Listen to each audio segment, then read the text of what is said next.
Police अधीक्षक तिथं असताना, पोलीस तिथं असताना कशा पद्धतीने हमला झालाय म्हणून सनी देओलचा एक मला डायलॉग घायल चित्रपटाला आठवतो की झक मार रहे क्या पुलिस, उतार कर फेक दो ये वर्दी और पहन लो बलवंत राय का पट्टा अपने गले में. अशाच पद्धतीनं गृहमंत्री असताना, कायदा व सुव्यवस्था असताना, भारतीय राज्यघटनेचं म्हणजे राज्यघटना असताना ही झुंडशाही गुंडशाही जंगलराज निर्माण करण्यासाठी तयार झालेली आहे का, आणि याला कुणाचं संरक्षण आहे असा देखील प्रश्न या ठिकाणी निर्माण होतो. कारण प्रार्थना स्थळावर, दर्ग्यावर ही जर लोक म्हणजे जाऊन हातोड्याने हमला करत असतील, खरोखरच इथं काय झालेलं आहे, इथं जंगलराज सुरू झालेला आहे. क्रांतिकारी जय भीम. जय भीम. फाईट फॉर राईट्स या न्यूज चॅनलमध्ये मी मुख्य संपादक दयानंद सरोदे आपले स्वागत करतो. विषय असा आहे की महाराष्ट्रामध्ये कोल्हापूर येथील विशाल गडावर शिवाजी महाराजांचा जो गड आहे, गडकोट किल्ले आहेत, त्या विशाल गडावर किंवा त्या विशाल गडावर जी अतिक्रमण हटवण्याच्या संदर्भात जो म्हणजे हिंसक वळण लागलेला आहे, त्या निमित्तानं महाराष्ट्रामध्ये एक मोठ्या प्रमाणात गंभीर परिस्थिती निर्माण झालेली आपल्याला चित्र पाहायला मिळते.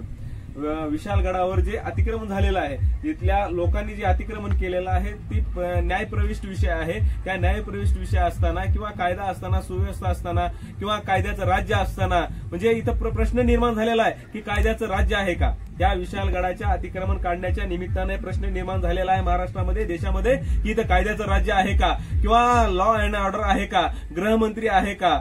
ही अशी परिस्थिती या ठिकाणी निर्माण झालेली आहे. कारण विशाल गडाचं अतिक्रमण काढत असताना किंवा तिथं जे अतिक्रमण झालेलं आहे त्या घरांना नोटीस दिलेल्या आहेत किंवा काही न्यायप्रविष्ट आहे किंवा कायद्याने हा प्रश्न किंवा बोलण्याने हा प्रश्न जे सुटला असता, परंतु हातामध्ये कायदा घेऊन, हातामध्ये कायदाच नाही तर हातामध्ये तलवारी घेऊन, लाठी काठी घेऊन तिथं काय केलेला हिंसक जमावाने हमला केलेला आहे आणि अतिक्रमण काढण्याच्या नावामध्ये जय श्रीरामच्या नावाच्या घोषणा देऊन प्रार्थना स्थळावर असेल किंवा रिहान मलिकच्या त्या दर्ग्यावर असेल, मोठ्या प्रमाणात विशिष्ट धर्माला म्हणजे मुस्लिम धर्माच्या घरावर, प्रार्थना स्थळावर हमला करण्याचं काम इथल्या झुंडशाहीनं, गुंडशाहीनं, इथल्या म्हणजे इथल्या कायदा व सुव्यवस्थेला न मानणाऱ्या लोकांनी काय केलेला हमला केलेला आहे. म्हणजे हे म्हणजे या महाराष्ट्रामध्ये कायदा व सुव्यवस्था आहे का हा प्रश्न या ठिकाणी निर्माण होत आहे. म्हणजेच पोलीस प्रशासन तिथं असताना, सगळ्यात महत्वाचं म्हणजे पोलीस प्रशासन तिथं होतं. पोलीस प्रशासन तिथं असताना, पोलीस अधीक्षक तिथं असताना, कलेक्टर तिथं असताना अशा पद्धतीनं हिंसक वळण निर्माण होतंय. म्हणजे हे काय म्हणजे चित्रण आहे, हे का रोखू शकले नाही किंवा हे म्हणजे सुनियोजित कट होता का किंवा म्हणजे सुनियोजित हमला होता का, हीच देखील प्रश्न महाराष्ट्रामध्ये निर्माण झालेला आहे, देशामध्ये निर्माण झालेला आहे. कारण विशाल गडावर जे अतिक्रमण झालेलं आहे ते निश्चितपणे निघायला पाहिजे. महाराजांच्या गडकोट किल्ल्याचं संरक्षण झालं पाहिजे, त्याचा सन्मान झाला पाहिजे. परंतु या निमित्तानं हिंदू मुस्लिम असेल किंवा इतर जाती धर्मामध्ये ते निर्माण करण्याचा काम कुणीही करू शकत नाही किंवा त्यांना कुणीही अधिकार दिलेला नाही. परंतु महाराष्ट्राचे गृहमंत्री माननीय देवेंद्र फडणवीस यांचं याकडे लक्ष नाही का, एकनाथ शिंदे यांचं लक्ष नाही का. कारण एवढी परिस्थितीच्या हाताबाहेर गेलेली आहे की घरामध्ये घुसून लेकरं बाळा असताना, बघा ही किती गंभीर बाब आहे, लेकरं बाळा असताना घरामध्ये घुसून मुस्लिम धर्माच्या लोकांच्या घरामध्ये घुसून नासधूस करण्याचा, तिथं म्हणजे त्यांच्या म्हणजे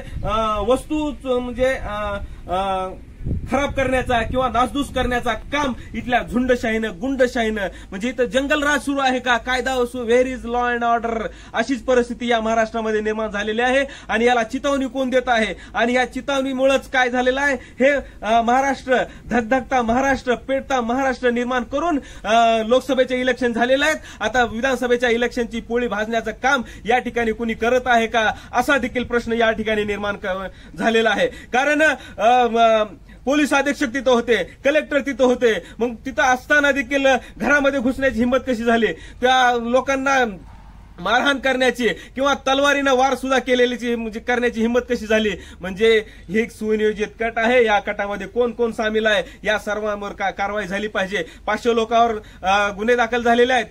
म्हणजे या 500 लोकांच्या जमावाने किंवा या अनेक लोकांनी हजारोच्या संख्येने झुंडशाहीने, गुंडशाहीने या घरावर म्हणजे हमला करायचं काम केलेलं आहे. ही अतिशय निंदनीय आणि कायदा व सुव्यवस्था आणि भारतीय राज्यघटनेचे पायमल्ली करणारी घटना आहे. म्हणून सनी देओलचा तो एक डायलॉग आठवतो की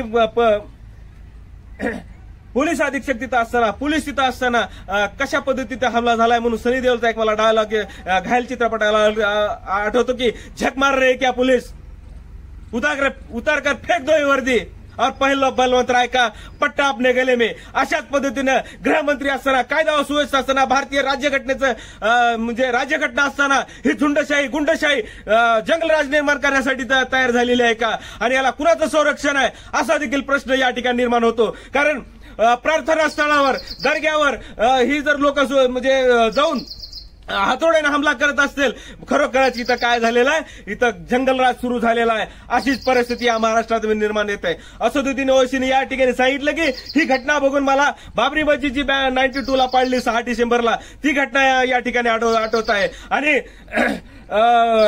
इम्तियाज जलील हे म्हणतात की इथला जो पोलीस आहे ते काय आहे, भगवा चोला ओढकर कार्यकर्ता, बीजेपी के कार्यकर्ता आणि एकनाथ शिंदेचे कार्यकर्ता अशा पद्धतीने हे वागत आहेत का. म्हणून सनी देओलचा जो डायलॉग आहे घायल चित्रपट, तो नक्कीच इथल्या समाज लोकांना आठवला असेल की उतार कर फेक दो ये वर्दी और पहन लो बलवंत राय का पट्टा अपने गले में. म्हणून हे गृहमंत्री काय करत आहेत, हे एकनाथ शिंदे काय करत आहेत मुख्यमंत्री, असा प्रश्न या महाराष्ट्राच्या जनतेत निर्माण होत आहे. कारण इथल्या जनतेचा, इथल्या विशिष्ट धर्माचे लोक सुरक्षित नाहीत असा संदेश त्यांना द्यायचा आहे का. तुष्टीकरण काय म्हणजे सेपरेटीकरण करून एक विशिष्ट धर्माच्या लोकांना हाणून पाडून तुम्हाला इथं विधानसभेची पोळी भाजायची आहे का, विधानसभेचं बिगुल वाजवायचं आहे का. कारण तुम्ही काय करत आहात, धर्माला टार्गेट करून, इथल्या म्हणजे धार्मिक स्थळांना टार्गेट करून दंगली घडवायचं राजकारण तो इथं या देशामध्ये सुरू आहे, असंच या ठिकाणी दिसून येत आहे. म्हणून त्या गडावर जे अतिक्रमण हटलं पाहिजे, सगळं म्हणजे हे झालं पाहिजे, पण त्या जे धार्मिक स्थळ आहेत किंवा लोकांचे घर आहेत ते नियमित आहेत का, आणि अतिक्रमण काढायचं असेल त्याला नोटीस द्यावं लागते किंवा म्हणजे त्यांचं पुनर्वसन केल्याशिवाय अतिक्रमण करता येत नाही. बरं, हातात काट्या लाट्या तलवारी घेऊन तुम्ही अतिक्रमण काढणारे कोण, गुंडाराज चालू आहे का. ही अशीच परिस्थिती या महाराष्ट्रामध्ये निर्माण झालेली आहे. हाच प्रश्न येथील महाराष्ट्र विचारत आहे की पुरोगामी म्हणणारे महाराष्ट्राचे जे शाहू फुले आंबेडकरांची परंपरा या महाराष्ट्रामध्ये आहे, या महाराष्ट्र हा देशाला दिशा देणारा महाराष्ट्र आहे, आणि त्याच महाराष्ट्रातील त्याच घराण्यातले जे हे आहेत शाहू महाराज खासदार आहेत. शाहू महाराज हे आता काय झालेले आहेत, खासदार झालेले आहेत. आणि महाराज म्हणावं का नाही हा सुद्धा प्रश्न या जनतेला आता निर्माण झालेला आहे. महाराज कोण होते, शाहू महाराज, छत्रपती राजर्षी शाहू महाराज. महाराज कोण होते जनतेचे, छत्रपती शिवाजी महाराज. पण हे महाराज काय करत आहेत, म्हणजे इम्तियाज जलीलला प्रश्न विचारला की हे महाराजाचे खरोखरच वंशज आहेत का, शाहू महाराजाचे वंशज आहेत का. कारण शाहू महाराजांनी इथल्या जाती धर्मांना म्हणजे एक संरक्षण देण्याचं, आरक्षण देण्याचं, इथल्या कुठल्याही जाती धर्मामध्ये तेढ न निर्माण करण्याची शिकवण दिलेली आहे. शिवाजी महाराजांनी कुठल्याही शेतकऱ्याच्या बेथीच्या देटाला सुद्धा हात लावला नाही पाहिजे अशी शिकवण देणारे शिवाजी महाराज. प्रतिपचंद्र लेख व वर्धिष्णू विष्णू वंदिता शाशुनो शिवशेषा मुद्रा भद्राय राजते असं शिवाजी महाराजाच्या राजमुद्रेवर लिहिलेलं असताना ह्या शिवाजी महाराजाची म्हणजे राज्य कसं वाढेल जर तुम्ही जाती धर्मामध्ये विशिष्ट धर्माचे घर जर बघून तुम्ही घुसून मारत असताल, लेकरा बाळावर जर अन्याय अत्याचार करत असताल तर हे शिवाजी महाराज राज्य हे असं होतं का, हा देखील प्रश्न या ठिकाणी निर्माण होत आहे. कारण जे शाहू महाराज म्हणजे संभाजी महाराजांनी जे मुक्तीचं आंदोलन सुरू केलं, कारण त्याला राज्यसभा म्हणजे राज्यसभेवर होते त्यावेळेस त्याला आठवलं नाही, पण आता काय झालेलं आहे त्यांच्याकडे राज्यसभा नाही किंवा म्हणजे कुठलंही पद आता सध्याच्या परिस्थितीमध्ये नाही, म्हणून ते काय करत आहेत, धडपड करत आहेत का, असाही प्रश्न या ठिकाणी निर्माण होत आहे. आणि सर्वात महत्वाचं म्हणजे संभाजी राजे यांच्या उपस्थितीमध्ये किंवा त्यांच्या कार्यक्रमामध्ये हा दंगलखोर कार्यक्रम झालेला आहे. म्हणून याला कोण चिथावणी देत आहे किंवा कोण खतपाणी घालत आहे हेच या ठिकाणी प्रश्न निर्माण झालेत आहे. आणि हे जे भडकाऊ जल्लाद आणि पागल लोक आहेत, हे झुंडशाही करणारे गुंडशाही करणारे, त्यांच्यावर कारवाई झाली पाहिजे. आणि हा इथला भारतीय राज्यघटनेचे जे संरक्षण दिलेलं आहे म्हणजे भडकाऊ जल्लाद आणि जे पागल लोक आहेत, म्हणजे त्याचा जर तुम्ही शॉर्टकट केला तर काय येईल, भाजपा येईल किंवा इंग्लिशमध्ये बीजेपी येईल. हे तुमच्या नॉलेजचा भाग आहे. पण हे भाडकाऊ, जल्लाद आणि पागल लोक आहेत. हे कुणाच्या घरामध्ये कसं काय अतिक्रमण करू शकतात, लोकांच्या गाड्या कशा काय फोडू शकतात. अतिक्रमण झालेलं आहे, ते नियमानुसार काढण्यासाठी कायदा आहे, नियम आहे, पोलीस आहे, सगळ्या गोष्टी आहे, राज्यघटना आहे. आणि हे सर्व असताना तुम्हाला कायदा हातात घेण्याचा अधिकार कुणा दिला? म्हणजे इथं काय तलवारीच्या जोरावर इथं तुम्हाला काय म्हणजे हुकूमत गाजवायची आहे का? जे जिसकी लाठी उसकी भैंस असं करायचं आहे का? म्हणजे सर्वसामान्य लोक सुरक्षित का राहू शकत नाहीत?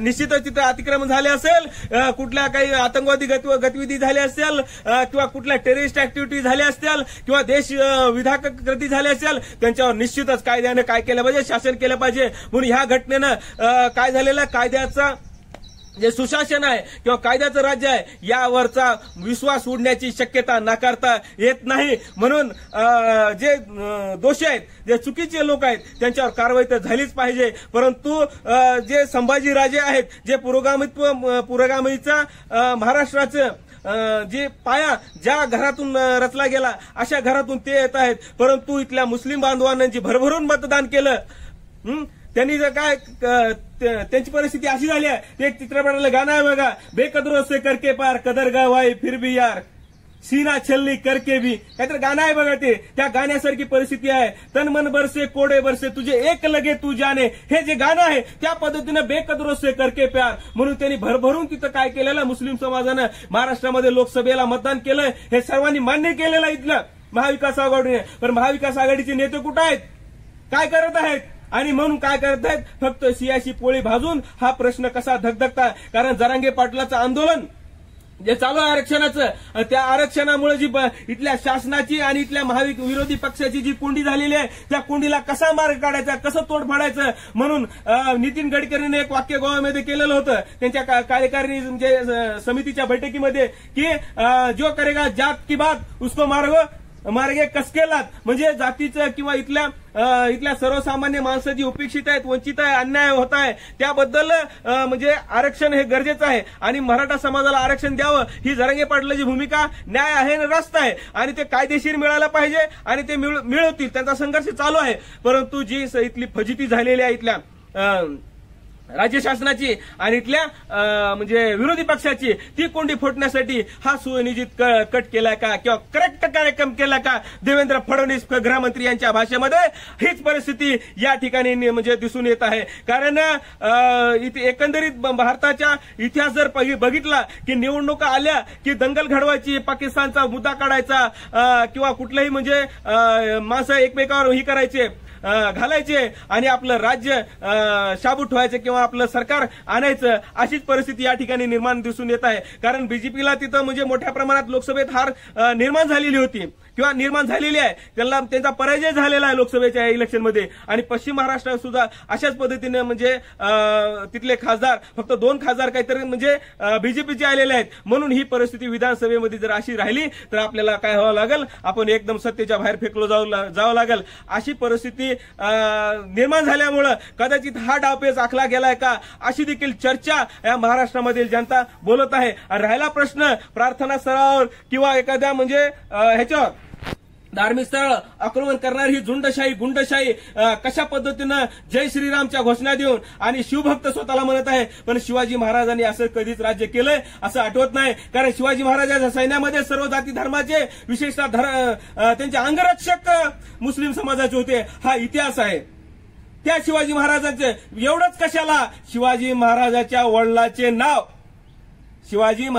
वडिलांचे नाव काय आहे, शहाजी आहे. हे मुस्लिम धर्माच्या जे जो म्हणजे पीर आहे, पीर बाबा आहे, शाह शरीफ, अहमदनगर येथील जो शाह शरीफ दर्गा आहे, त्या दर्ग्याच्या नावावरून तिथं नवस बोलून शाह आणि शरीफजी, मालोजी राजांना जे 2 पुत्र होते त्यांचे नाव शहाजी आणि शरीफजी हे ठेवले होते. आणि म्हणून इतर धर्माची तितक्याच पद्धतीनं म्हणजे प्रार्थना करणारे किंवा नवस बोलणारे शिवाजी महाराजांचे आईवडील असतील, मग ह्यांचा अपमान नाही का कुठल्याही दर्ग्यावर प्रार्थना स्थळावर ही करत असताना? मग तुम्ही तिथलं ते नेस्तनाबूत करायचं बघता. मग शिवाजी महाराज, छत्रपती शिवाजी महाराजांच्या पुढे जे त्यांच्या पिताजीचं नाव आहे म्हणजे शहाजी, हे शहाजी मुस्लिम धर्माचं नाव आहे. म्हणून तुम्ही त्याचा तिरस्कार करणार का, नफरत करणार का? नफरत करने वालों, इस देश में नफरत नहीं चलेगा ज्यादा दिन. कारण इथले लोक आता जागृत झालेले आहेत आणि इथल्या लोकांना भारतीय संविधानाचं महत्व पटत आहे आणि म्हणून जे लोक दोषी असतील त्यांच्यावर निश्चितपणे कारवाई देवेंद्र फडणवीस, मुख्यमंत्री देवेंद्र फडणवीस यांनी कारवाई करावी अशी अपेक्षा इथल्या जनतेला आहे. परंतु करतील का नाही हा त्यांचा प्रश्न आहे. कारण इथले लोक, सामान्य लोकांना वेळ नाही. सामान्य लोक इथल्या रोजीरोटी, इथल्या महागाईमध्ये, इथल्या म्हणजे सगळ्या ह्याच्यामध्ये पिचत जात आहेत आणि इथं काय करत धर्माच्या नावावर, इथल्या म्हणजे ह्याच्या नावावर राहिला मुद्दा एक काय नितीन गडकरी यांनी स्पष्ट सांगितलं की जो करेगा जात की बात उसको मारोगे कसके लात. आणि म्हणून त्यांनी जातीचा मुद्दा सोडून देऊन धर्माचा मुद्दा घेतला का हा देखील प्रश्न इथल्या देशाच्या जनतेसमोर उभा राहिलेला आहे. म्हणून ह्या धार्मिक दंगली थांबल्या पाहिजेत. हे वातावरण चिघळण्याचा कुणीही कुठल्याही गोष्टीवर विश्वास न ठेवता अमन चैन या गोष्टीवर विश्वास ठेवावा अशीच या ठिकाणी मी अपील करतो. कारण फाईट फॉर राईट्स न्यूजच्या माध्यमातून इथल्या सत्य आणि इथल्या दबल्या म्हणजे आवाज आहे तो आवाज उठवण्याचं काम या ठिकाणी केलं जातं. थांबतो या ठिकाणी. जय भीम, क्रांतिकारी जय भीम.